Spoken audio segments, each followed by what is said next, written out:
Option Greeks అంటే ఏదో rocket science అనుకుంటున్నారా? డెల్టా, తీటా, వేగా ఈ పేర్లు వింటే భయం వేస్తుందా? సింపుల్గా చెప్పాలంటే మీ ఆప్షన్ ధర ఎందుకు పెరుగుతుందో, ఎందుకు తగ్గుతుందో చెప్పే రిపోర్ట్ కార్డిది.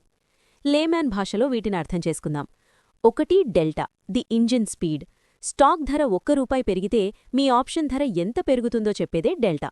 మీ ఆప్షన్ డెల్టా 0.5 ఉందనుకోండి, నిఫ్టీ ₹100 పెరిగితే మీ ఆప్షన్ ధర ₹50 పెరుగుతుంది.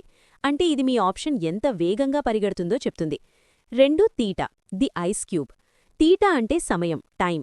ఆప్షన్ అనేది ఎండలో పెట్టిన ఐస్ ముక్కలాంటిది. స్టాక్ ధర కదలకున్నా సరే సమయం గడిచే కొద్దీ ఐస్ ముక్కలాగా మీ ఆప్షన్ కరిగిపోతూ ఉంటుంది.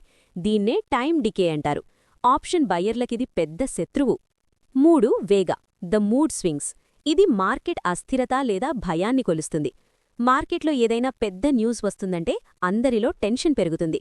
ఈ టెన్షన్ పెరిగితే స్టాక్ ధర కదలకున్నా సరే ఆప్షన్ ధరలు పెరిగిపోతాయి. అదే వేగా చేసే మ్యాజిక్.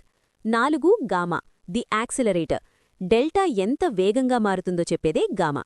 డెల్టా అనేది మీ కార్ యొక్క స్పీడ్ అయితే గామా అనేది ఆ స్పీడ్ పెరిగే యాక్సిలరేషన్. మీరొక కార్లో వెళ్తున్నారు. మొదట మీరు యాక్సిలరేటర్ నొక్కినప్పుడు స్పీడ్ ₹10 నుండి ₹20కు పెరిగింది. కానీ మీరు మరింత బలంగా యాక్సిలరేటర్ తొక్కితే అదే సమయంలో స్పీడ్ ₹20 నుండి నేరుగా ₹60కు వెళ్తుంది. ఆప్షన్స్లో స్టాక్ ధర పెరుగుతున్న కొద్దీ మీ డెల్టా కూడా పెరుగుతుంది.